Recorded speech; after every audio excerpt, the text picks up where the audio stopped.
This is Democracy Now! I'm Amy Goodman with Nermeen Sheikh. We can be whatever we have the courage to see.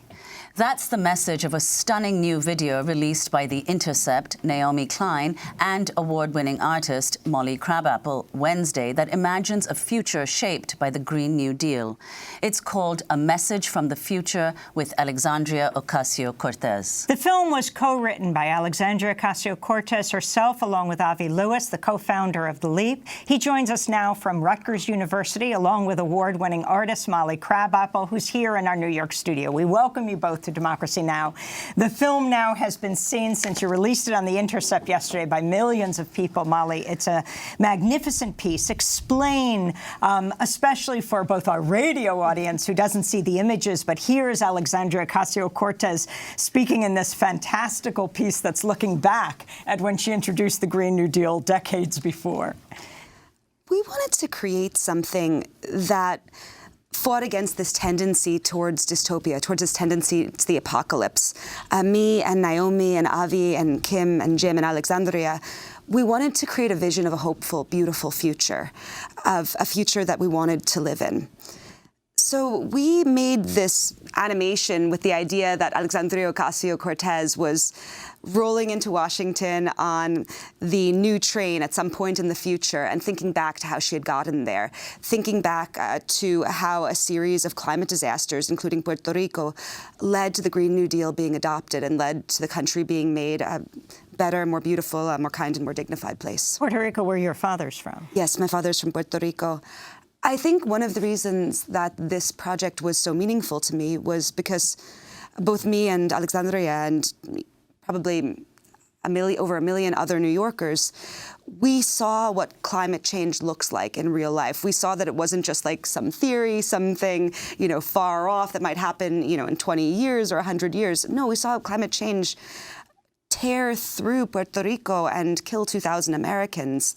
And I think probably my favorite piece, the piece that was most moving to me to draw, was this image of a house, like a pink, very typical like casita in the mountains that had been decimated by Maria, but the defiant Puerto Rican flag still there. Yeah, and in fact, Alexandria Ocasio-Cortez's family is also from Puerto Rico, like your father is. And she refers, in the narration, she refers to what happened in Puerto Rico, Hurricane Maria, as the climate bomb. So can you talk about the significance for you, as for her, of making this, as you say, extremely moving visualization of what occurred? I think a lot of people, when they look at the magnitude of changes that have to be made to properly fight against climate change, they're like, oh my God, that's too big, that's too extreme. But for me, and I think for Alexandria and for many other people who saw what happened in Puerto Rico, the other option is unimaginable. The other option is just submitting to having hurricanes periodically kill grandparents or having wildfires periodically burn down houses forever.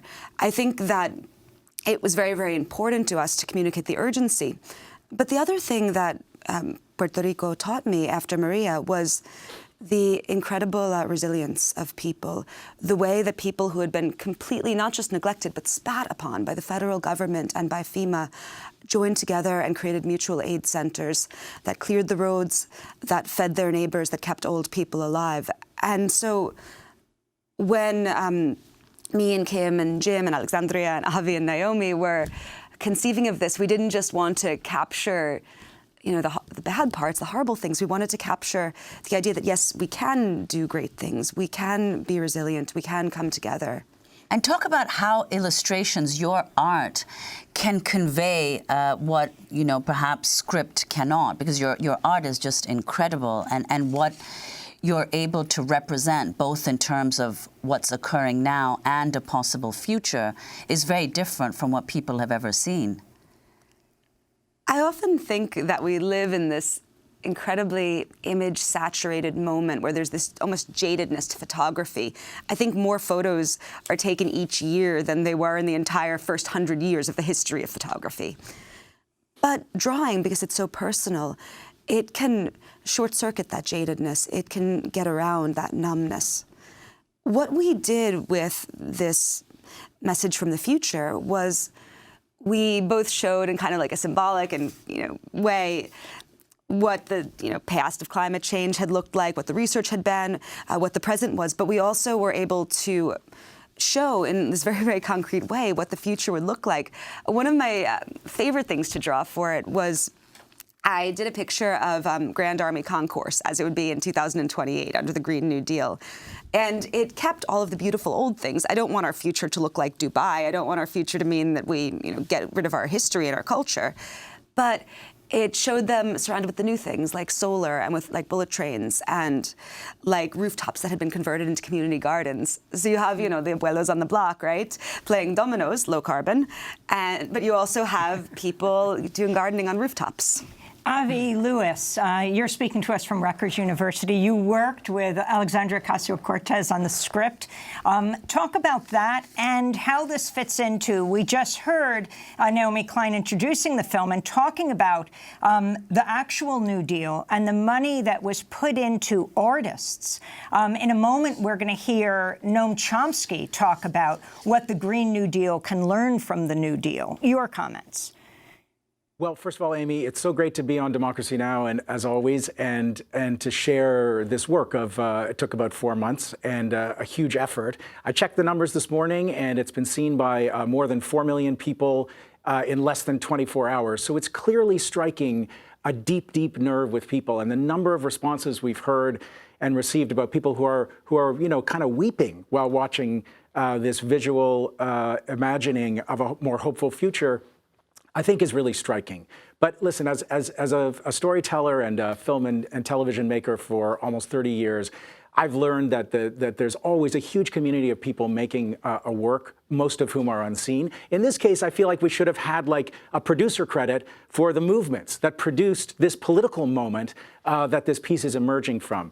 Decades of environmental justice work and organizing, particularly in communities that have historically and are currently excluded, organizations and networks like the Climate Justice Alliance, but also the Bernie campaign of 2016 that unleashed big organizing, and the Justice Democrats and the brand new Congress, and of course the extraordinary Sunrise Movement. All of this building of movements on movements created this political moment from which this work of utopian fiction could emerge to strike the imagination of people. Art accesses a different part of us. And I think, even watching headlines this morning, the fight or flight panic that is evidenced in Greta's unleashing of the climate strike movement among young people, the Extinction Rebellion folks, we are living in terrifying times. And for those of us who are committed to vast and rapid change, we're living in a state of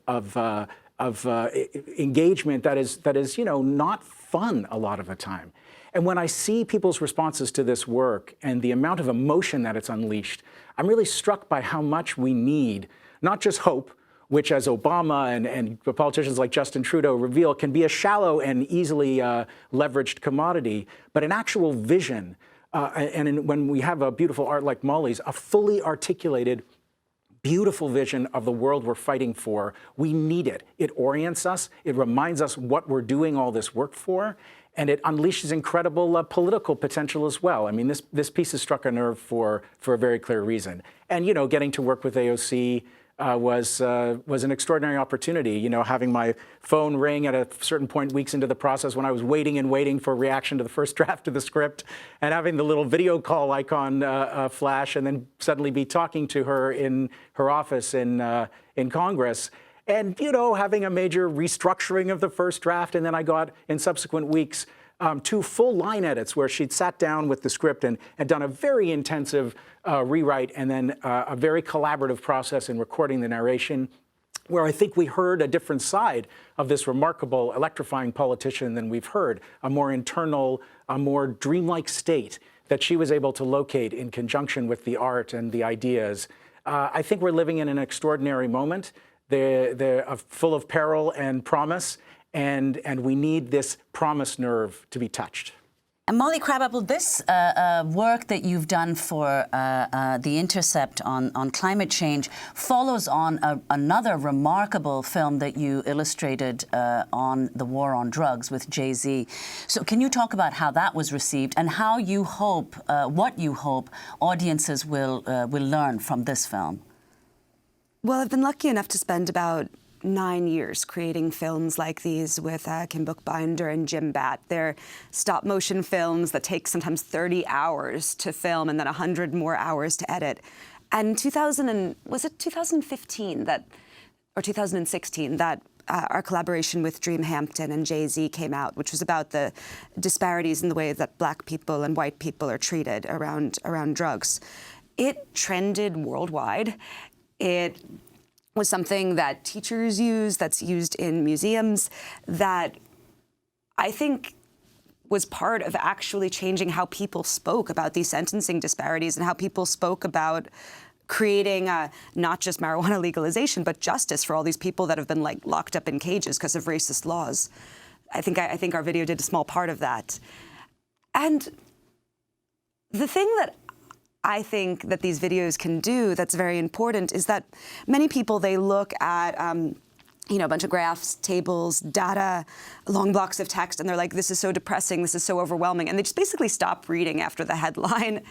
Whereas I think what the video does, and when you're watching my hand draw out this past and future, is it pulls people along and it makes them listen. And the role of art in politics, that idea of what you've been doing all of this time. I think that for too long, art has been segregated from the rest of the world. It's been locked up in museums the way that you lock up a butterfly in a glass cage, the way that you lock up a dead thing that's no longer relevant. And I think that that is terrible, that art has been cut off from life. Art needs to be in the streets.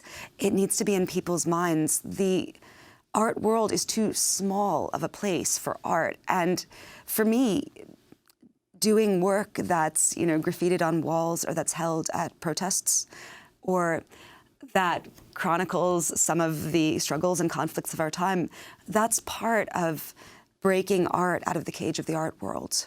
Well, Molly Crabapple, we thank you for doing just that. Molly Crabapple, award-winning artist and writer. Avi Lewis, thanks for joining us from Rutgers University, co-writer and co-producer of The Intercept's animated film, A Message from the Future with Alexandria Ocasio-Cortez, presented by The Intercept and Naomi Klein.